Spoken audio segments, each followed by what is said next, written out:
नमस्कार मित्रांनो, स्वागत आहे तुमचं मराठी कट्टा या यूट्यूब चॅनलवरती. तर मित्रांनो, 10वी पास असणाऱ्यांसाठी एक आनंदाची बातमी आहे. भारतीय डाक विभागाअंतर्गत विनापरीक्षा भरतीची ऑफिशियल जाहिरात प्रसिद्ध झाली आहे. यामध्ये कोणकोण पात्र असणार आहेत, कागदपत्रे कोणते लागणार आहेत, फॉर्म प्रक्रिया कधी चालू होणार आहे, याची सर्व माहिती या व्हिडिओच्या माध्यमातून आपण घेणार आहोत. तरी व्हिडिओ कुठेही स्किप न करता शेवटपर्यंत नक्की पहा व चॅनलवरती नवीन असाल तर चॅनलला सबस्क्राईब करून बेल आयकॉनवरती क्लिक करा, जेणेकरून अशा नवनवीन अपडेट आपल्यापर्यंत येत राहतील. तर चला मित्रांनो, व्हिडिओ सुरू करूयात.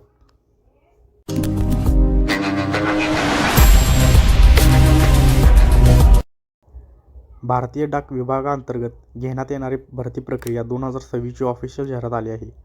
यामध्ये एकूण 28,000 प्लस जागा आहेत. या जागा आपल्याला राज्यानुसार डिवाइड होत असतात. यामध्ये आपल्याला GDS म्हणजेच ग्रामीण डाक सेवक या पदासाठी ही भरती प्रक्रिया असणार आहे. यामध्ये महिला आणि पुरुष असे दोन्हीही या पदासाठी पात्र असणार आहेत. यामध्ये पेमेंट किती असते हे सर्व आपण पाहणार आहोत.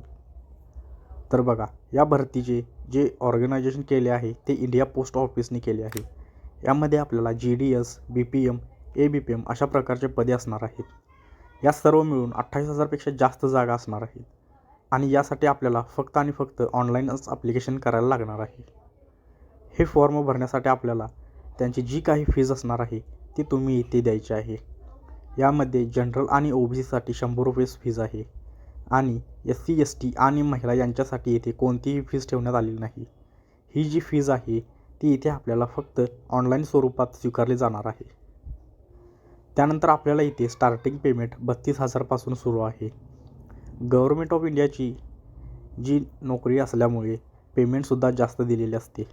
यामध्ये 8वा वेतन चालू झाल्यानंतर यात पुन्हा अजून वाढ होऊ शकते. या भरतीसाठी आपले कमीत कमी वय हे 18 वर्ष आणि जास्तीत जास्त 40 असणे गरजेचे आहे.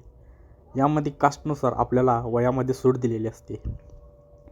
आता यामध्ये जे सिलेक्शन होणार आहे ते इथे डायरेक्ट सिलेक्शन होणार आहे.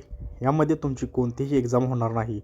भरती सरळ भरती प्रक्रियामध्ये राबवली जाते, त्यामुळे इथे कोणतीही एक्झाम होत नाही. तुमचे जे सिलेक्शन होणार आहे ते तुमच्या 10वीच्या मार्कवर सिलेक्शन होणार आहे. यासाठी तुम्हाला कमीत कमी 10वी पासची अट इथे ठेवण्यात आली आहे. त्यामुळे जर तुम्ही फक्त 10वी पास असाल तरीसुद्धा हा फॉर्म भरू शकता. यासाठी तुम्हाला तुमच्याकडे डॉक्युमेंट असणे गरजेचे आहे. त्यामध्ये आधार कार्ड, 10वीचे सर्टिफिकेट किंवा मार्कशीट, मोबाईल नंबर, जर तुम्ही कास्टमध्ये असाल तर त्यासाठी कास्ट सर्टिफिकेट आणि तुमच्या वयाचा पुरावा अशा प्रकारचे इथे डॉक्युमेंट लागणार आहेत. या फॉर्मची स्टार्टिंग डेट ही 31 जानेवारीपासून सुरू आहे. 31 जानेवारीपासून ते 14 फेब्रुवारीपर्यंत तुम्ही हा फॉर्म भरू शकता. या फॉर्मची डायरेक्ट वेबसाईट तसेच याची PDF लिंक खाली डिस्क्रिप्शन बॉक्समध्ये दिलेली आहे. त्यावर क्लिक करून तुम्ही पाहू शकता. तर असा हा महत्त्वपूर्ण व्हिडिओ आपल्या मित्रांपर्यंत नक्कीच शेअर करा व व्हिडिओ आवडल्यास व्हिडिओला लाईक करून चॅनलला सबस्क्राईब करा. जय हिंद, जय महाराष्ट्र.